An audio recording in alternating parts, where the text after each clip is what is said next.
green, Atmanirbhar growth for a happy, healthy, prosperous and a globally competitive India. And as the entire dairy industry stands in letter and spirit with the Honourable Prime Minister's this vision and determination, on behalf of everyone, we would like to first thank, once again, let's, ladies and gentlemen, join in thanking the Honourable Prime Minister in leading this summit here. And may I request our Honourable Minister, Shri Purushottam Rupala ji, to kindly felicitate the Honourable Prime Minister with a shawl on behalf of everyone present here. And presenting this very special memento to the Honourable Prime Minister. This memento, ladies and gentlemen, is of the Iron Man of India, Sardar Vallabhbhai Patel, who set India on the Milky Way. In fact, he advocated the farmers for setting up the cooperatives and the cooperatives setting up their plants. The seeds which he sowed, we are reaping the fruits today. So let's begin, ladies and gentlemen, this summit as per our Indian traditions and customs by invoking the blessings of the Supreme Power.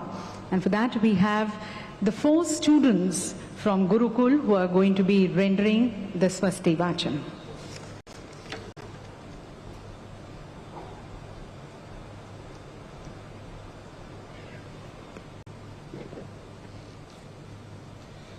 Sri Gurubhyo Namaha.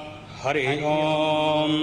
Swasti na Indro Vriddhasaravaha Swasti na Pukha Vishwavedaha Swasti na Staraksho Aristanemihi Swasti no Brihasapatir Dodhatu Brihadasava Marutaha Prishni Mataraha Suvanjavano Vidate Gojagamayaha Agni Jibva Manavaha Surya Chakshasho Vishveno Deva Avasagamanniha Bhadram Karnebhihi Shrinoyama Deva Bhadram Pasyemaksha Virajajataraha Sthirairangai Tushtoa Gosastano Mirvashe Mahideva Hitan Jadayuhu Sataminno Sarado Antideva Jatarai Nashakara Jarasantano Namma Putraso Jatara Pitaro Bhavanti Mano Madhyari Vikata Yurganto Aditirjo Raditi Tirantarikshamaditir Mata Sapita Saputraha Vishve Deva Aditihi Panchajana Aditir Jatam Aditir Janatavam Payaha Prithvyam Payaha Kadikho Payo Divyantarikshe Payodhaha Payasavatihi Pradishaha Santumayamma Sarvebhyo Namo Namaha.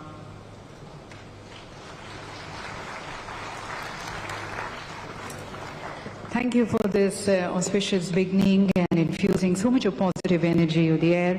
A prayer towards wishing everyone's peace and prosperity. And ladies and gentlemen, as you are aware, the International Dairy Federation is headquartered in Brussels. It was established in the year 1903, and it has been the leading source of all technical and scientific information to the various stakeholders across the value chain of the global dairy sector. This is an annual conference which they have been organizing, and as we thank them for choosing this year India as the host, we are really grateful and delighted to have the President of IDF joining us, Mr. Cristiano Brazel, especially joining us from Brussels.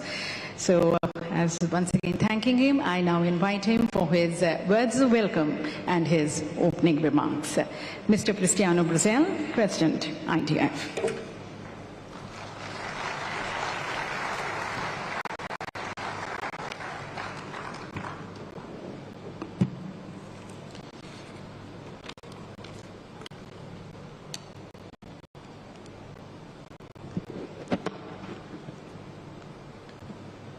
माननीय प्रधान मंत्री महोदय, इस दायरे शिखर सम्मेलन में आपकी गरिमाही उपस्थिति हमारे लिए गर्व की बात है। आपका बहुत बहुत धन्यवाद।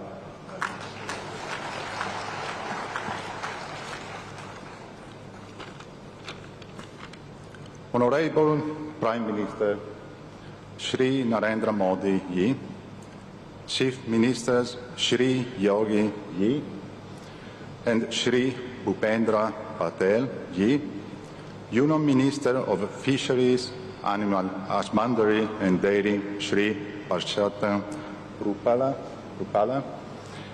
Minister of States Dr. Balia and Dr. Murugan, President of Indian National Committee and the Secretary Shri Spang, and dear Minesh Shah, and officers of NDB, our dear Indian hosts, international guests, ladies and gentlemen, welcome to the IDF World Dairy Summit 2022. This is not ordinary opening. This is the comeback of the IDF World Dairy Summit after 2 years of recess due to the pandemic. This full auditorium, the extraordinary exhibition center, the quality of the crop program, panelists and public speak out about the unequal recovery capacity and resilience of the global dairy sector. And this makes me so proud, so enthusiastic about this summit and so optimistic about the future.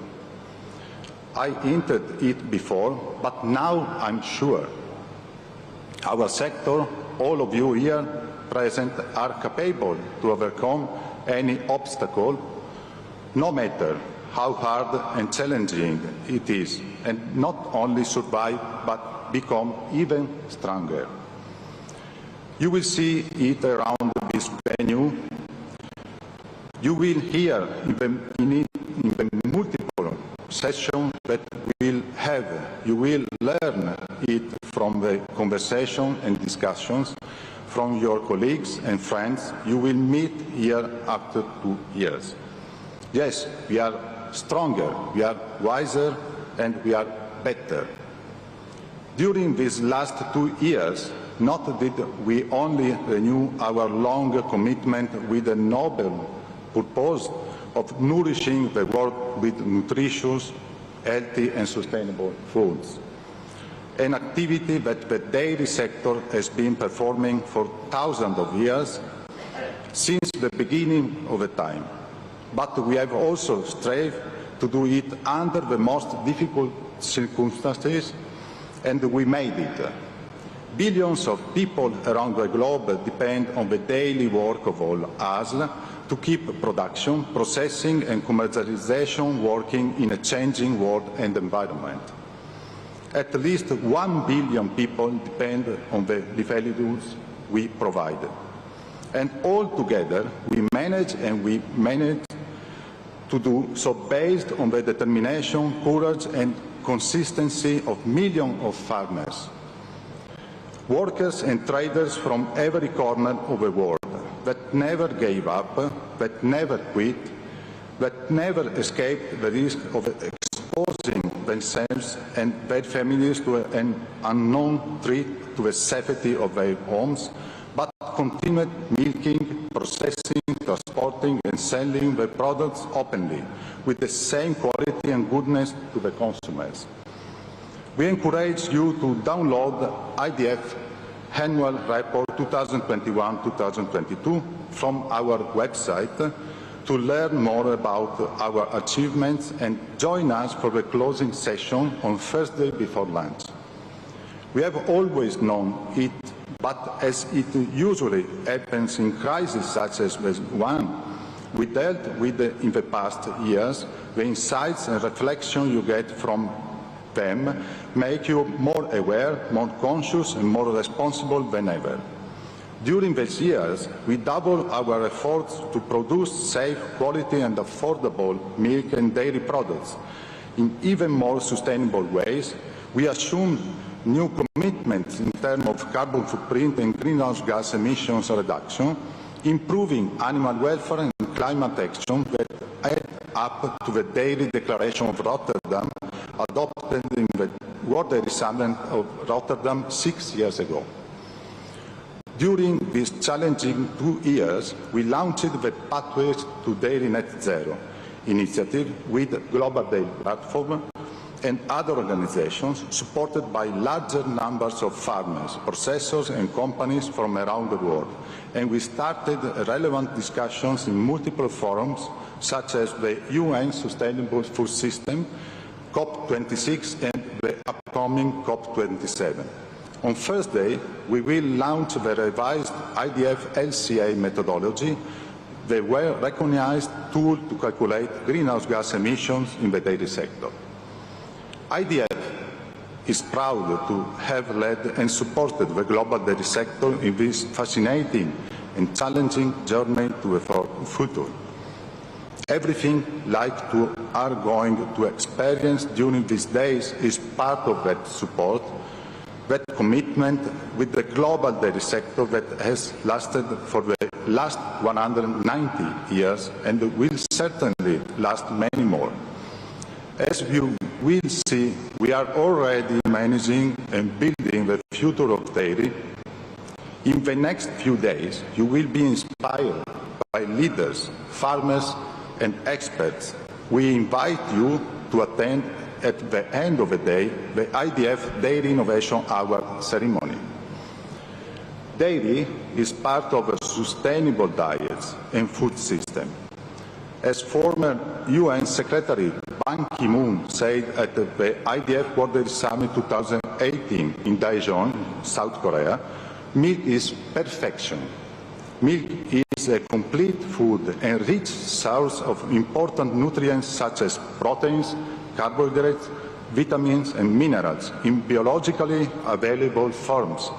And dairying provides livelihood and economic resilience to millions of people across the world. At the same time, the dairy sector is an essential contributor to the UN Sustainable Development Goals. We are so happy to be in India for this year's summit. Personally, also, I am really happy, considering that India is the largest producer of milk and considering the important role of milk in India, culture and economy. It makes perfect sense to bring our worldwide dairy community here for this timely learning and networking event. I would like to finish by thanking the National Dairy Development Board of India and the organizing committee, as well as to all the people that worked for almost a year for the fantastic job they have done in making this World Dairy Summit possible, the greatest annual event of the global dairy community. I also would like to extend a big thanks to all the people of the National Capital Region of Delhi and India for their hospitality. Honorable Prime Minister, Minister and authorities, members of the organizing committee and all participants in the summit, enjoy the summit, enjoy dairy.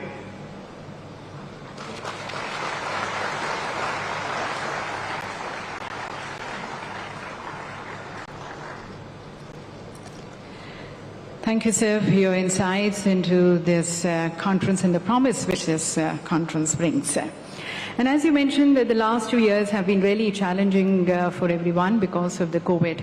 But if you see, the Indian dairy sector has continued to grow at an astounding rate. If we talk about our milk production growing at 6% as against 2% of the global industry. And this happens in spite of the VUCA effect, the volatility, uncertainty, complexity and ambiguity casted by the COVID. The Indian dairy sector has exhibited a very resilient growth. So growing and going forward, going ahead for more sustainable and resilient growth of the sector, we now invite the views and the guidance of our Honorable Minister of Fisheries, Animal Husbandry and Dairy, Shri Purushottam Rupala ji. I request and invite the Honorable Minister for his address.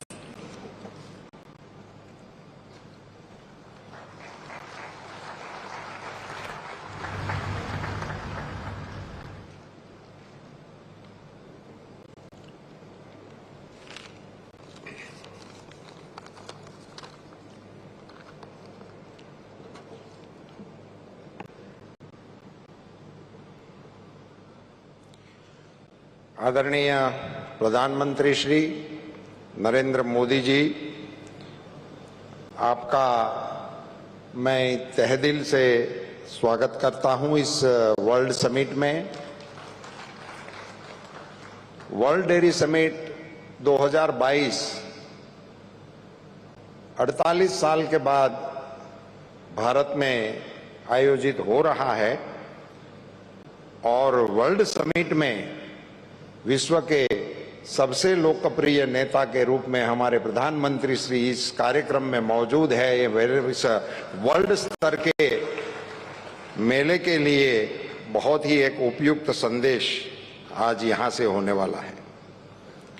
मंच पर विराजमान उत्तर प्रदेश के यशस्वी मुख्यमंत्री श्रीमान योगी आदित्यनाथ जी, मंत्रिमंडल में मेरे दोनों सहयोगी डॉक्टर बालियान जी, डॉक्टर मुरुगन जी, हमारे सांसद श्रीमान Sharma ji, world dairy federation के आदरणीय अध्यक्ष ब्राजीलिया, हमारे वर्ल्ड फेडरेशन के डीजी मिसेस कैरोलिना, हमारे सचिव महोदय स्वैन जी, इस सारे कार्यक्रम का आयोजन करने का जिम्मा जिनके कंधों पे हैं, हमारे एनडीडीबी के चेयरमैन श्रीमान मिनेश जी, मंच पर विराजमान हमारे एक और भी सांसद महोदय हैं जो आज सूट पैंट में इधर आए हैं, डेयरी के मालिक के रूप में श्रीमान सागर जी, और सभी हमारे गणमान्य अतिथि and all the delegates from the abroad, I welcome all you from bottom of my heart. आप सभी का स्वागत है। आदरणीय प्रधानमंत्री जी, एक करीबन 50 साल के बाद जब समिट हो रहा है और जब 1974 में ये समिट यहाँ हुआ था, तब हमारा दूध का प्रोडक्शन 23 मिलियन था और आज जब हम इस समिट को कर रहे हैं तो 220 मिलियन टन यानी कि 10 गुना दूध की वृद्धि।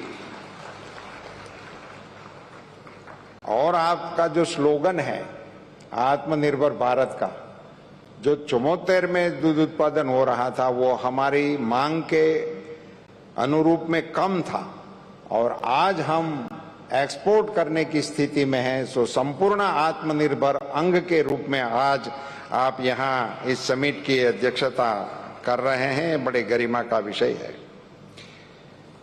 सब इस डेयरी का थीम है dairy for nutrition and livelihood. Nutrition के लिए और रोजगारी के लिए, अपनी चलाने के लिए, अपना जीवन यापन चलाने के लिए डेयरी का क्या प्रयोजन है, उसी पर ये थीम पर ये समिट का आयोजन किया गया है। मैं आपकी जानकारी के लिए बताना चाहूंगा सर, इसमें 24 जैसे सेशन होंगे जिसमें अलग अलग एक्सपर्टीज के द्वारा मार्गदर्शन दिया जाएगा, पैनल डिस्कशन होगा।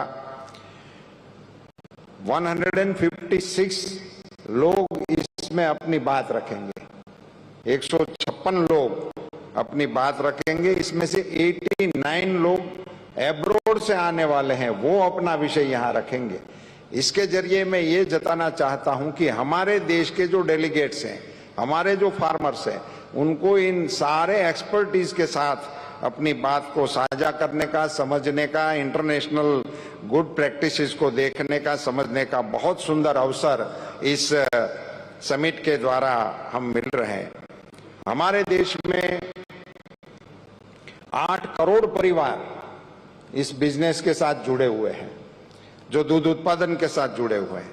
हमारे देश में जो दूध उत्पादन होता है उसका मूल्य है 9.5 लाख करोड़। इतने मूल्य का दूध उत्पादन हम कर रहे हैं। मुझे सिर्फ इस अवसर का मौका लेते हुए ये जरूर बताना है कि आजादी के बाद हमारे देश के पशुपालन क्षेत्र को हमारे विजनरी प्रधानमंत्री श्री मोदी जी के द्वारा जो ऐतिहासिक गिफ्ट दी गई है।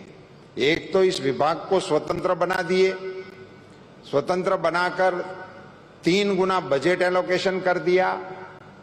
ये विभाग के तौर पे हुआ, मगर देश के पशुपालन क्षेत्र में पूरे देश के पशुपालकों के लिए मोबाइल वेटरनरी यूनिट 4000 मंजूर करके भारत सरकार की ओर से देश के पशुओं की हेल्थ के लिए सबसे बड़ा इंटरवेंशन हमारे प्रधानमंत्री जी की ओर से हुआ। करीबन 700 करोड़ रुपए की लागत से 4332 मोबाइल वेटरनरी यूनिट आपके निर्देशन में मंजूर किए गए हैं। आपने एक हेल्थ के रिलेटेड एक बहुत बड़ा इंटरवेंशन लिया। उत्तर प्रदेश के सम्माननीय मुख्यमंत्री श्री विराजमान हैं। आपने 11 सितंबर 19 को मथुरा से पूरे देश के पशुओं को वैक्सीनेशन कराने का भारत सरकार के खर्चे से ऐलान किया था। एक बहुत बड़ा इंटरवेंशन आपकी ओर से हो गया और 13,000 करोड़ रुपए की मातबर राशि का भी एलोकेशन आपने इसके लिए किया है। आपने जापान सरकार के साथ सहयोग करते हुए उत्तर प्रदेश और बिहार जैसे हमारे बड़े और पशुपालन से जुड़े हुए राज्यों को डेयरी डेवलपमेंट करने के लिए एक MOU किया हुआ है और इनके कारण इन दोनों प्रदेशों में आगे चलकर आप डेयरी के कारोबार को बढ़ाना के काम में हम योगदान दे पाएंगे। मुझे ये बताते हुए बहुत ही खुशी हो रही है सर कि इस डेयरी सेक्टर और कृषि सेक्टर को आपने जिस प्रकार से आगे बढ़ाया है और आज आपकी गरिमामय उपस्थिति से पूरे विश्व में इस डेयरी का मैसेज जब देने वाले हैं, तब मैं एक छोटी सी बात बताना चाहूंगा कि डेयरी की जब भी चर्चा होती है तो उसमें दूध ही आता है। दूध और दूध के रिलेटेड और चीज, माखन, घी वगैरह की बात होती है। अब आपके नेतृत्व में और आपके विजनरी मार्गदर्शन में गोबर में से भी प्रोडक्टिविटी करके, गोबर को भी क्रय करके उसका भी आमदनी किसानों को कैसे मिले, इनके लिए गोवर्धन योजना भारत में पहली बार आपके नेतृत्व में चल पड़ी है। और मैं बताते हुए बड़ा हर्ष हो रहा है कि अगली हमारे डेयरियों की जब AGM होगी तो उसमें दूध की आय के साथ साथ गोबर की आय का जिक्र भी होना शुरू हो जाएगा। मैं पिछले पखवाड़े हमारे गुजरात की एक बनास डेयरी के AGM में गया था तो वहां जिक्र हुआ था कि उन्होंने 1 करोड़ रुपए का गोबर खरीद करके कार्यक्रम को शुरू भी कर दिया है। सो दूध और गोबर दोनों को मिलाकर जब इसकी अर्थतंत्र पे इफेक्ट होगी तो मेरा नम्र ये मानना है कि देश की अर्थतंत्र को ये बहुत बल देने वाला कार्यक्रम होगा। सर, आज के कार्यक्रम को लेकर आपके एक प्रशंसक ने मुझे कुछ पंक्तियां भेजी है, ये पढ़कर मैं अपने वक्तव्य को विराम देना चाहूंगा। उन्होंने कहा है, हिस्ट्री में have made prime ministers but here is history making prime minister. उनकी बात बस ऐसी ही है कि सब कुछ हो गया है, ऐसी बात नहीं। उनकी बात बस ऐसी ही है कि सब कुछ हो गया है, ऐसी बात नहीं। खुशियों के कारनामे होते रहेंगे, ये बात है। फासले बहुत कम हैं, ऐसी बात नहीं। फासले बहुत कम हैं, ऐसी बात नहीं। वक्त वक्त पे मिलते रहेंगे, ये बात है। कंधे पे बोझ नहीं है, ऐसी बात नहीं। आत्मनिर्भर बनते जाएंगे, ये बात है। हम बार बार वार करेंगे, ऐसी बात नहीं, मगर दुश्मन डरते रहेंगे, ये बात है। राजा को नहीं प्रजा को माना, सिर्फ ऐसी बात नहीं। कर्तव्य पथ पर चलते रहेंगे, ये बात है। ये पंक्तियां आपको समर्पित करते हुए आपके नेतृत्व में जब भारत का अर्थतंत्र 6वीं पायदान से आगे बढ़कर 5वीं पायदान पर इंग्लैंड को पीछे रखते हुए विश्व के अर्थतंत्र के समक्ष एक बहुत ही शक्तिशाली अर्थतंत्र के रूप में उभर रहा है, आपके नेतृत्व में देश और दुनिया को भी मार्गदर्शन मिलता रहेगा। इन्हीं शब्दों के साथ पुनश्च आदरणीय प्रधानमंत्री जी का, उत्तर प्रदेश के सम्माननीय मुख्यमंत्री जी का और मंच पर विराजमान सभी महानुभावों का और आप सभी का तहे दिल से स्वागत है। धन्यवाद। जय Hind.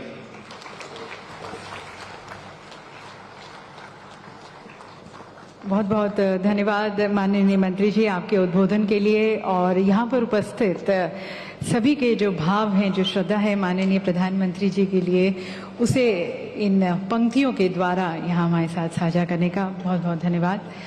And ladies and gentlemen, our Honourable Minister also highlighted the various conducive policies and environment which in the last 8 years we have seen the government taking it, bringing about a transformational change in the Indian dairy sector. And this year we are celebrating 75 years of our independence, Azadi Ka Amrit Mahotsav. In the last 75 years, if we see, we have been able to really cast impressive footprints and real massive footprints in the dairy sector. So we would now like to share with you and showcase this outstandingly remarkable and inspiring, transformational and progressive journey of the Indian dairy sector through a short film. And may I request our Honourable Prime Minister, sir, to kindly launch this film with a click of the remote and to declare the IDF World Dairy Summit 2022 open. India, the land of many regions, numerous languages, and 1.3 billion hearts. We look different. We speak different. We eat different. But what we wish is the same. Sarve bhavantu sukhinah, sarve santu niramayaha. May all be happy, may all be healthy. So that together we all stand in the spirit of Ek Bharat Shresth Bharat. And this spirit is truly exemplified with one emotion in every heart: milk. An emotion etched in our culture so deeply that without dairy, our daily life is unthinkable.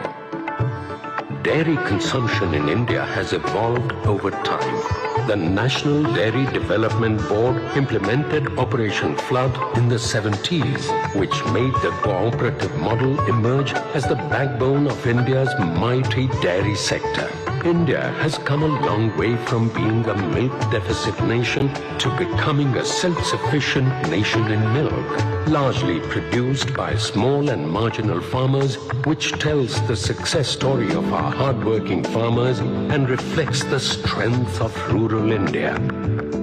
Since 2014, under the dynamic leadership of our Honourable Prime Minister Shri Narendra Modi, India's dairy sector has flourished multifold.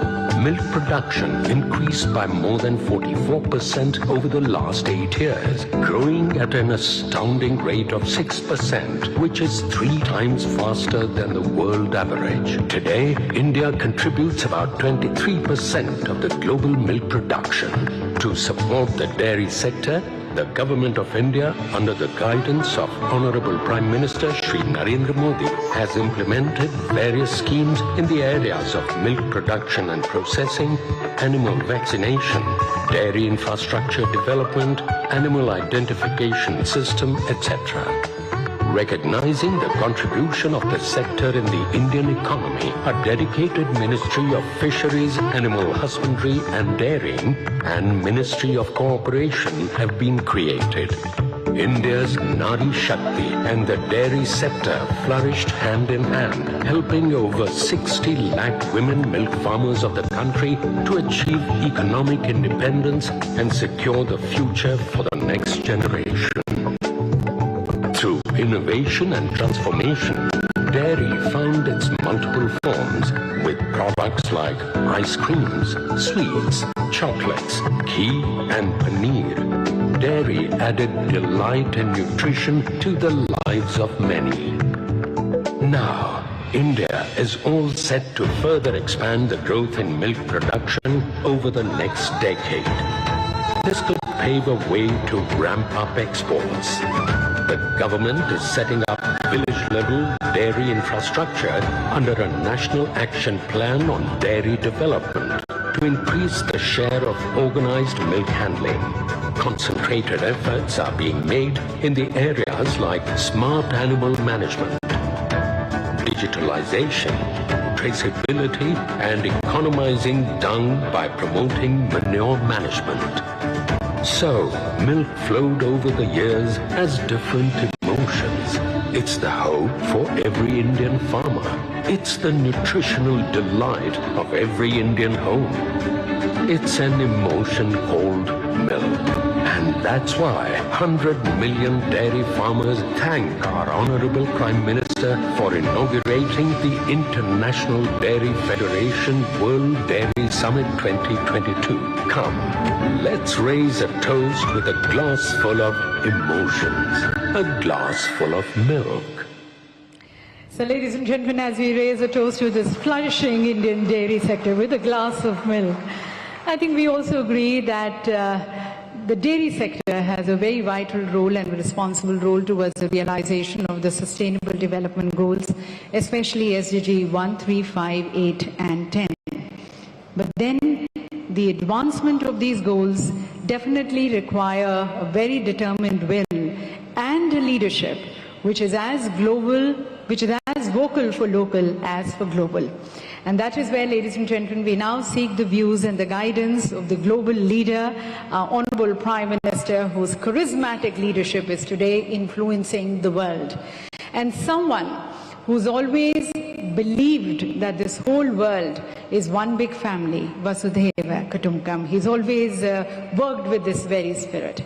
And that is the reason the views and the expressions, the progressive guidance of his today stands equally important to the Indian global sector as to the global dairy sector. So once again, as I thank Honorable Prime Minister on behalf of everyone present here, I now request Honorable Prime Minister Modi ji for his inaugural address.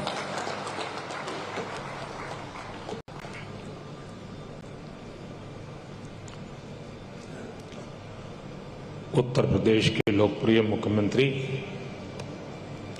Yogi Adityanath ji, केंद्रीय मंत्रिमंडल में मेरे सहयोगी श्री पुरुषोत्तम रूपाला जी, अन्य मंत्रीगण, सांसदगण, international dairy federation के अध्यक्ष pre बजाले जी, IDF के डीजी कैरोलिन हेमंत जी, यहाँ उपस्थित अन्य महानुभावी, देवी और सज्जनों, मुझे खुशी है कि आज डेयरी सेक्टर के दुनिया भर के एक्सपर्ट्स और इनोवेटर्स भारत में एकजुट हुए हैं। वर्ल्ड डेयरी समिट में अलग अलग देशों में, अलग अलग देशों से आए हुए सभी महानुभावों का भारत के कोटि कोटि पशुओं की तरफ से, भारत के कोटि कोटि नागरिकों की तरफ से, भारत सरकार की तरफ से हृदय से बहुत बहुत स्वागत करता हूं। डेयरी सेक्टर का सामर्थ्य न सिर्फ ग्रामीण अर्थव्यवस्था को गति देता है, बल्कि ये दुनिया भर में करोड़ों लोगों की आजीविका का भी प्रमुख साधन है। मुझे विश्वास है ये समिट आइडियाज, टेक्नोलॉजी, एक्सपर्टाइज और डेयरी सेक्टर से जुड़ी परंपराओं के स्तर पर एक दूसरे की जानकारी बढ़ाने और एक दूसरे से सीखने में बहुत बड़ी भूमिका निभाएगी। साथियों, आज का ये आयोजन ऐसे समय में हो रहा है जब भारत ने अपनी आजादी के 75 वर्ष पूरे किए हैं। ये भी संयोग है कि आज के इस आयोजन से भारत के 75 लाख से ज्यादा डेयरी किसान भी टेक्नोलॉजी के माध्यम से इस कार्यक्रम में हमारे साथ जुड़े हुए हैं। इस तरह की समिट के लिए और उसमें लास्ट माइल बेनिफिशियरी हमारे ऐसे ही किसान भाई बहन होते हैं। मैं वर्ल्ड डेयरी समिट में अपने किसान साथियों का भी स्वागत करता हूं, उनका अभिनंदन करता हूं। साथियों, पशुधन और दूध से जुड़े व्यवसाय भारत की हजारों वर्ष पुरानी संस्कृति का अभिन्न हिस्सा रहा है। हमारी इस विरासत ने भारत के डेयरी सेक्टर को कुछ विशेषताओं से सशक्त कर दिया है। इस समिट में दूसरे देशों से जो एक्सपर्ट आए हैं, मैं उनके सामने इन विशेषताओं का विशेष रूप से उल्लेख करना चाहता हूं।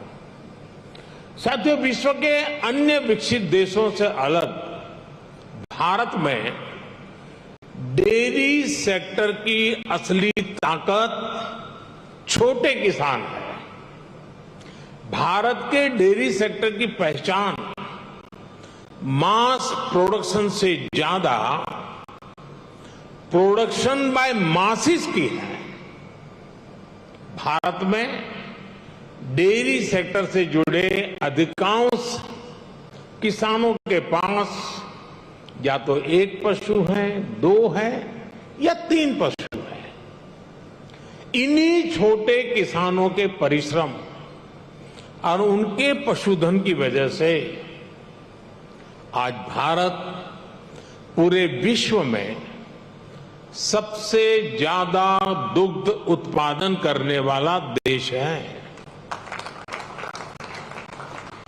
आज भारत के 8 करोड़ से ज्यादा परिवारों को ये सेक्टर रोजगार मुहैया कराता है। भारत के डेयरी सेक्टर की यूनिकनेस आपको अन्य जगह पर शायद ही कभी कहीं मिल जाए। आज वर्ल्ड डेयरी समिट में इसका जिक्र मैं इसलिए भी कर रहा हूं क्योंकि विश्व के अनेक गरीब देशों के किसानों के लिए ये एक बेहतरीन बिजनेस मॉडल बन सकता है। साथियों, भारत के डेयरी सेक्टर की इस खासियत को एक और यूनिकनेस से जबरदस्त सपोर्ट मिलता है। हमारे डेयरी सेक्टर की दूसरी विशेषता है भारत का डेयरी कोऑपरेटिव सिस्टम। आज भारत में डेयरी कोऑपरेटिव का एक ऐसा विशाल नेटवर्क है जिसकी मिसाल पूरी दुनिया में मिलना मुश्किल है। ये डेयरी कोऑपरेटिव्स देश के 2 लाख से ज्यादा गांवों में करीब करीब 2 करोड़ किसानों से दिन में 2 बार दूध जमा करती हैं और उसे ग्राहकों तक पहुंचाती है। इस पूरी प्रक्रिया में बीच में कोई भी मिडलमैन नहीं होता और ग्राहकों से जो पैसा मिलता है उसका 70% से ज्यादा सीधा किसानों के जेब में ही जाता है। इतना ही नहीं, अगर मैं गुजरात राज्य की बात करूं तो ये सारे पैसे सीधे महिलाओं के बैंक अकाउंट में जाते हैं। पूरे विश्व में इतना ज्यादा रेशियो किसी और देश में नहीं है। अब तो भारत में हो रही डिजिटल क्रांति की वजह से डेयरी सेक्टर में ज्यादातर लेन देन बहुत तेजी गति से होने लगी है। मैं समझता हूं भारत की डेयरी कोऑपरेटिव्स की स्टडी, उनके बारे में जानकारी, डेयरी सेक्टर में डेवलप किया गया डिजिटल पेमेंट सिस्टम दुनिया के बहुत से देशों के किसानों के बहुत काम आ सकता है। इसलिए भारत के डेयरी सेक्टर की एक और बड़ी ताकत है, एक और यूनिकनेस है, हमारी इंडिजिनस स्पीशीज। भारत के पास गायों की, भैंसों की जो स्थानीय ब्रीड है, वो कठिन से कठिन मौसम में भी सरवाइव करने के लिए जानी जाती है। मैं आपको गुजरात की बन्नी भैंस का उदाहरण देना चाहूंगा। ये बन्नी भैंस कच्छ के रेगिस्तान और वहां की परिस्थितियों से ऐसी घुल मिल गई है कि देखकर कई बार हैरानी होती है। दिन में बहुत ही भयंकर धूप होती है, बहुत गर्मी होती है, कड़क धूप होती है। इसलिए ये बन्नी भैंस रात के कम तापमान में घास चरने के लिए निकलती है। विदेश से आए हमारे साथी ये जानकर के भी चौंक जाएंगे कि उस समय बन्नी भैंस के साथ कोई उसका पालक, उसका किसान उसके साथ नहीं होता है। वो गांव के पास बने चारगांव में खुद ही जाती है। रेगिस्तान में पानी कम होता है, इसलिए बहुत कम पानी में भी बन्नी भैंस का काम चल जाता है। बन्नी भैंस रात में 10-10, 15-15 किलोमीटर दूर जाकर घास चरने के बाद भी सुबह अपने आप खुद घर चली आती है। ऐसा बहुत कम सुनने में आता है कि किसी की बन्नी भैंस खो गई हो या गलत घर में चली गई हो। मैंने आपको सिर्फ बन्नी भैंस का ही उदाहरण दिया है, लेकिन भारत में मुरा, मेहसाणा, जाफराबादी, नीली रवि, पंढरपुरी जैसी अनेक जात नस्लें भैंस की आज भी अपने अपने तरीके से विकसित हो रही है। इसी तरह गाय हो, उसमें गीर गाय, साहिवाल, राठी, कांकरेज, थारपारकर, हरियाणा, ऐसी कितनी गाय की नस्लें हैं जो भारत के डेयरी सेक्टर को यूनिक बनाती है। भारतीय नस्ल के ये ज्यादातर पशु क्लाइमेट कंफर्टेबल भी होते हैं और उतने ही एडजस्टिंग भी। साथियों, अभी तक मैंने आपको भारत के डेयरी सेक्टर की 3 यूनिकनेस बताई है जो इसकी पहचान है। छोटे किसानों की शक्ति, कोऑपरेटिव की शक्ति और भारतीय नस्ले पशुओं की शक्ति मिलकर एक अलग ही ताकत बनती है। लेकिन भारत के डेयरी सेक्टर की एक चौथी यूनिकनेस भी है जिसकी उतनी चर्चा नहीं हो पाती, जिसको उतना रिकॉग्निशन नहीं मिल पाता। विदेश से आए हमारे मेहमान संभवतः ये जानकर के हैरान हो जाएंगे कि भारत के डेयरी सेक्टर में विमेन पावर 70% वर्कफोर्स का प्रतिनिधित्व करती है। भारत के डेयरी सेक्टर की असली कर्णधार विमेन्स हैं, महिलाएं हैं। इतना ही नहीं, भारत के डेयरी कोऑपरेटिव में भी 1/3 से ज्यादा सदस्य महिलाएं ही हैं। आप अंदाजा लगा सकते हैं, भारत में जो डेयरी सेक्टर 8.5 लाख करोड़ रुपए का है, जिसकी वैल्यू धान और गेहूं के कुल प्रोडक्शन से भी ज्यादा है, उसकी ड्राइविंग फोर्स भारत के ग्रामीण क्षेत्र में रहने वाली महिलाएं हैं, हमारी माताएं हैं, हमारी बेटियां हैं। मैं वर्ल्ड डेयरी समिट से जुड़ी सभी महानुभावों से भारत की नारी शक्ति की इस भूमिका को रिकॉग्नाइज करने, इसे विभिन्न वर्ल्ड प्लेटफॉर्म्स पर ले जाने का भी मैं आग्रह करूंगा।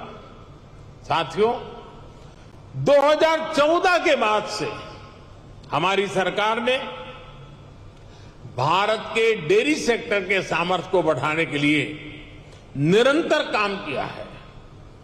आज इसका परिणाम मिल्क प्रोडक्शन से लेकर किसानों की बड़ी आय में भी नजर आ रहा है। 2014 में भारत में 146 मिलियन टन दूध का उत्पादन होता था। अब ये बढ़कर 210 मिलियन टन तक पहुंच गया है, यानी करीब करीब 44% की वृद्धि।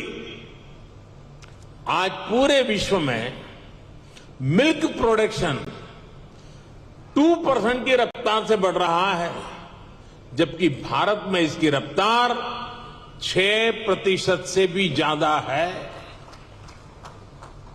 भारत में दूध की पर कैपिटा अवेलेबिलिटी पूरे विश्व के औसत से कहीं ज्यादा है। बीते 3-4 वर्षों में ही भारत के छोटे किसानों ने बैंक खातों में हमारी सरकार ने करीब 2 लाख करोड़ रुपए सीधे ट्रांसफर किए हैं। इसका बहुत बड़ा हिस्सा डेयरी सेक्टर से जुड़े किसानों के खातों में भी आया है। साथियों, आज हमारा फोकस देश में एक संतुलित डेयरी इकोसिस्टम के निर्माण पर है। एक ऐसा इकोसिस्टम जिसमें हमारा ध्यान दूध और उससे जुड़े उत्पादों की क्वालिटी पर तो है ही, बल्कि दूसरी चुनौतियों के समाधान पर भी है। किसान को अतिरिक्त आय, गरीब का सशक्तिकरण, स्वच्छता, केमिकल फ्री खेती, क्लीन एनर्जी और पशुओं की केयर, ये सभी आपस में जुड़े हुए हैं। यानी हम डेयरी सेक्टर को, पशुपालन को भारत के गांवों में ग्रीन और सस्टेनेबल ग्रोथ का बहुत बड़ा माध्यम बना रहे हैं।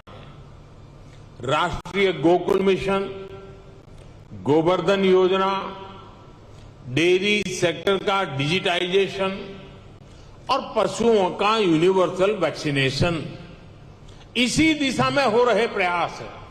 इतना ही नहीं, भारत ने जो सिंगल यूज प्लास्टिक बंद करने का जो अभियान चलाया है, वह एनवायरमेंट की दृष्टि से तो महत्व का है ही, लेकिन जो भी जीव दया में विश्वास करते हैं, जो पशुधन में उसके कल्याण में विश्वास करते हैं, उनको मालूम है कि प्लास्टिक पशुओं के लिए कितना खतरनाक बनता जा रहा है, गाय और भैंस के लिए कितना खतरनाक बनता जा रहा है। उस सिंगल यूज प्लास्टिक को भी बंद करने का, खत्म करने का हमने बहुत लगातार प्रयास आरंभ किया है। साथियों, भारत के डेयरी सेक्टर का जितना बड़ा स्केल है, उसे साइंस के साथ जोड़कर और विस्तार दिया जा रहा है। भारत डेयरी पशुओं का सबसे बड़ा डेटाबेस तैयार कर रहा है। डेयरी सेक्टर से जुड़े हर पशु की टैगिंग हो रही है। आधुनिक टेक्नोलॉजी की मदद से हम पशुओं की बायोमेट्रिक पहचान कर रहे हैं। हमने इसे नाम दिया है पशु आधार। पशु आधार के जरिए पशुओं की डिजिटल आइडेंटिफिकेशन की जा रही है, जिससे उनकी सेहत पर नजर रखने के साथ साथ डेयरी प्रोडक्ट से जुड़े मार्केट को विस्तार देने में मदद मिलेगी। साथियों, आज भारत का बहुत बड़ा फोकस पशुपालन के क्षेत्र में उद्यमशीलता को, एंटरप्राइज को बढ़ावा देने पर भी है।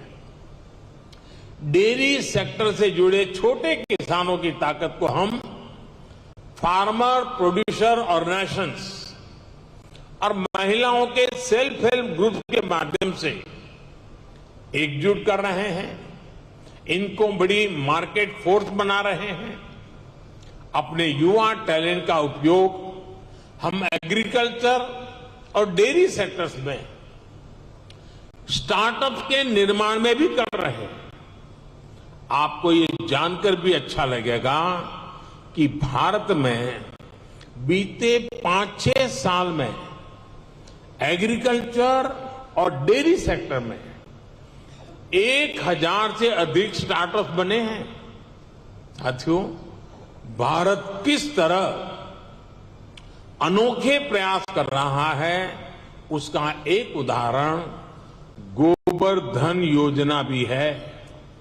अभी हमारे रूपाला जी ने गोबर का इकोनॉमी में बढ़ता महत्व का वर्णन किया था। आज भारत में पशुओं के गोबर से बायोगैस और बायो सीएनजी बनाने का एक बहुत बड़ा अभियान चल रहा है। हमारी कोशिश है कि डेयरी प्लांट्स अपनी जरूरत की अधिकतर बिजली गोबर से ही पूरी करें। इससे किसानों को गोबर का भी पैसा मिलने का रास्ता बन रहा है। इस प्रक्रिया में जो ऑर्गेनिक खाद बनती है, उससे किसानों को खेती के लिए एक सस्ता माध्यम मिल जाएगा। इससे खेती की लागत भी कम होगी और मिट्टी भी सुरक्षित रहेगी। भारत में आज नेचुरल खेती पर, नेचुरल फार्मिंग पर भी अभूतपूर्व बल दिया जा रहा है, जिसमें पशुओं की बहुत बड़ी भूमिका है। साथियों, मैं अक्सर कहता हूं कि खेती में मोनोकल्चर ही समाधान नहीं है, बल्कि विविधता बहुत आवश्यकता है।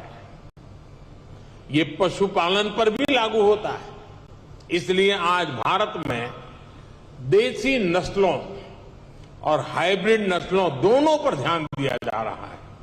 इससे जलवायु परिवर्तन से होने वाले नुकसान की आशंकाओं को भी कम किया जा सकेगा।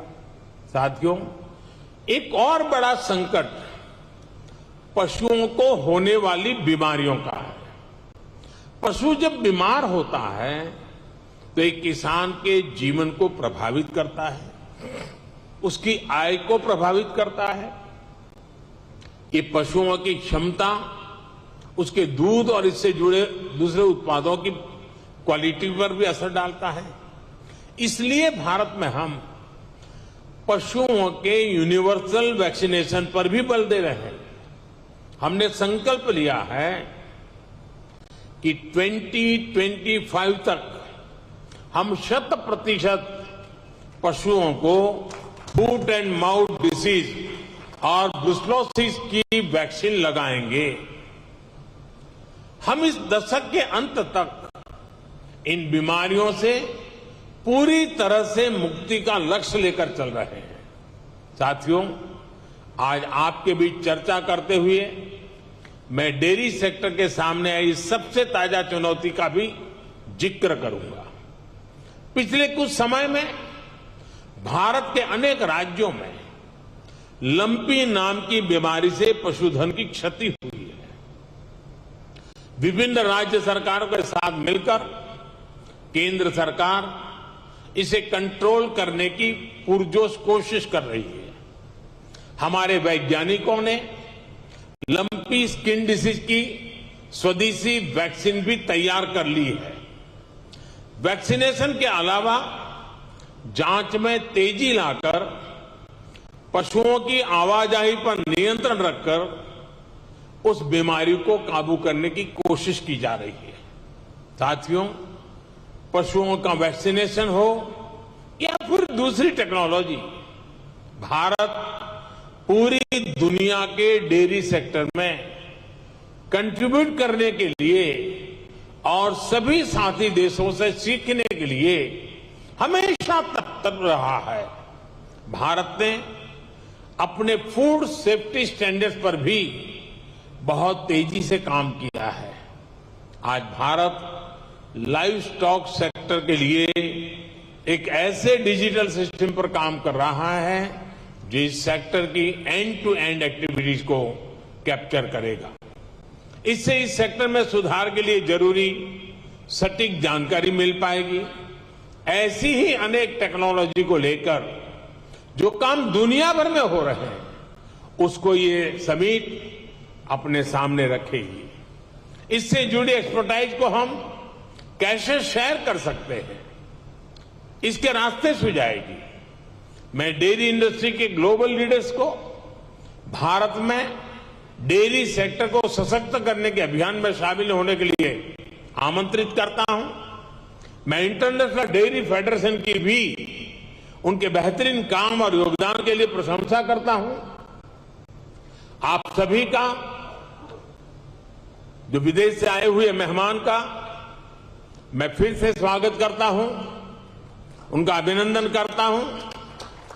और मैं एक लंबे अरसे के बाद, करीब 5 दशक के बाद भारत को आप सबका स्वागत करने का मौका मिला, आप सबके साथ विचार विमर्श करने का अवसर मिला और यहां से जो मंथन से अमृत निकलेगा, इस हमारे अमृत काल में देश के ग्रामीण जीवन के अर्थतंत्र को विकसित करने में, देश के पशुधन के सामर्थ्य को और मजबूत बनाने में और देश के गरीब से गरीब के सशक्तिकरण में भी बहुत बड़ा योगदान देगा।